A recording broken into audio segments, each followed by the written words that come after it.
Lalu, apa sih densitas itu? Nah, jadi densitas atau massa jenis memiliki makna sebagai hubungan antara massa dengan volume. Benda yang memiliki densitas yang besar akan memiliki kerapatan massa yang besar. Dengan begitu, semakin rapat antar partikel penyusun benda, maka nilai densitasnya semakin besar untuk benda yang sama. Nah, densitas terdapat juga pada air laut. Densitas atau kepadatan air laut adalah jumlah massa air laut per satuan volume. Nilai densitas air laut pada umumnya antara 1,02 sampai 1,07 gram per cm kubik.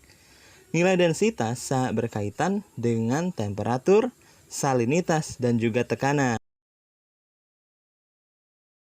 Baiklah, kita langsung saja melakukan percobaan densitas kali ini. Di sini ada alat dan bahan yang harus kita siapkan terlebih dahulu. Yang pertama adalah wadah bening yang sudah diisi air sebelumnya. Kemudian kita siapkan 2 gelas plastik yang sudah diisi dengan air hangat dan air dingin. Kemudian kita siapkan 2 pewarna untuk dimasukkan ke dalam air hangat dan air dingin tadi. Kita juga siapkan garam. Dan kita siapkan juga 2 pin ini untuk melubangi gelas plastik tersebut.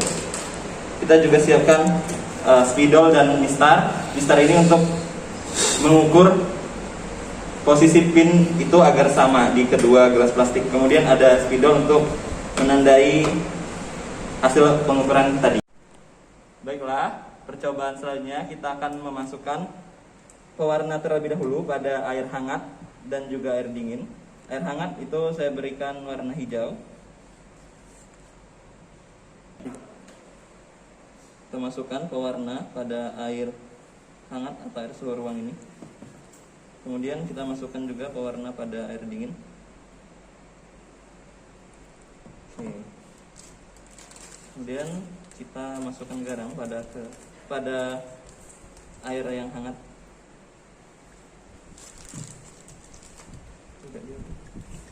Kita aduk, minum. Kita aduk supaya warna ini tercampur dengan merata.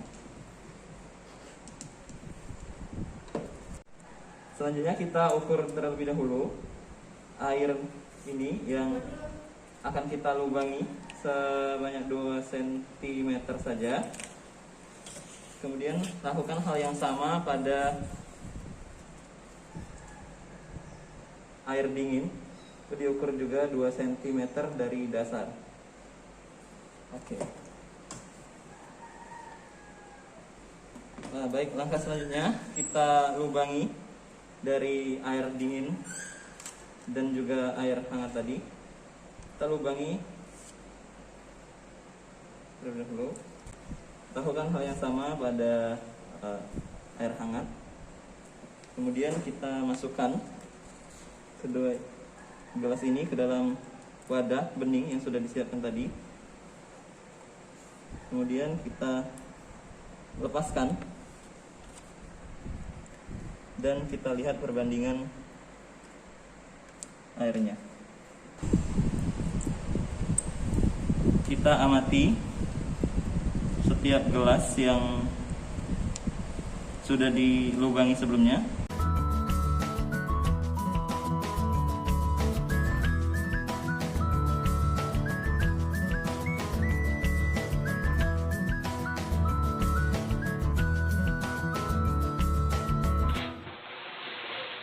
这一次我真的睡着了。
Nah, jadi untuk kesimpulan pada percobaan satu ini, kita dapat melihat bahwa air hangat yang bergaram pergerakannya itu lebih lambat, tapi cenderung persebarannya lebih merata.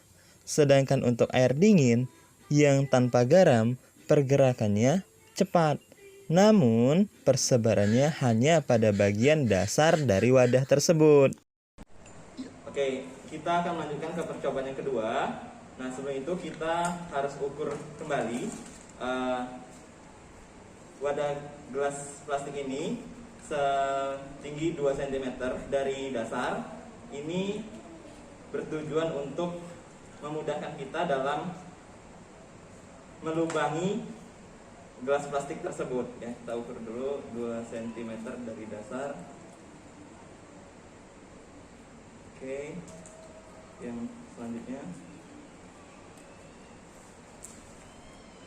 Nah, setelah dilubangi, setelah diberi tanda, kita berikan garam itu pada gelas yang berisi air dingin. Setelah diberi garam, kemudian kita beri warna. Warna ini sama dengan pada percobaan yang tadi.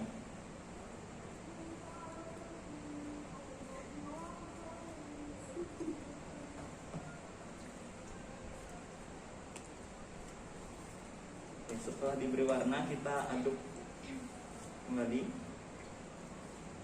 agar warna yang berada di dalam wadah ini dapat tercampur.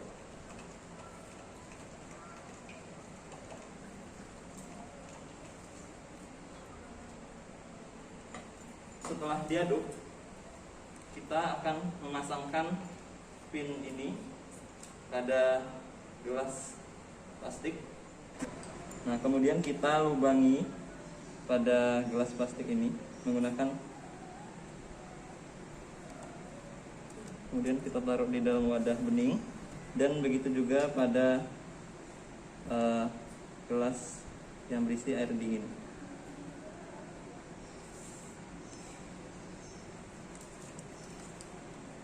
Setelah itu kita lepas pinnya secara bersamaan. Oke. Kemudian kita tunggu persebaran warna pada wadah.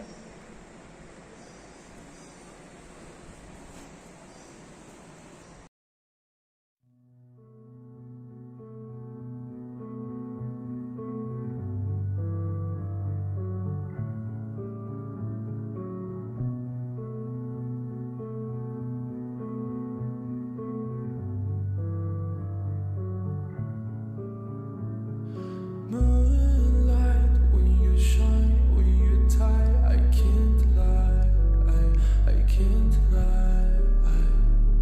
Sunrise, when the time I arrive. Nah, untuk kesimpulan percobaan kedua ini, pada gelas yang berisikan air dingin, persebarannya jauh lebih menonjol ke arah dasar wadah. Tentunya bentuknya seperti air terjun. Namun, semakin lama ditunggu, persebaran airnya yang keluar dari gelas semakin melambat. Ini berbanding terbalik dengan gelas yang berisikan air bersuhu ruang. Persebarannya lebih menonjol ke daerah pertengahan wadah dan atas. Dan persebarannya pun juga terbilang cepat dibandingkan dengan gelas yang berisikan air dingin dan terlihat lebih mendominasi.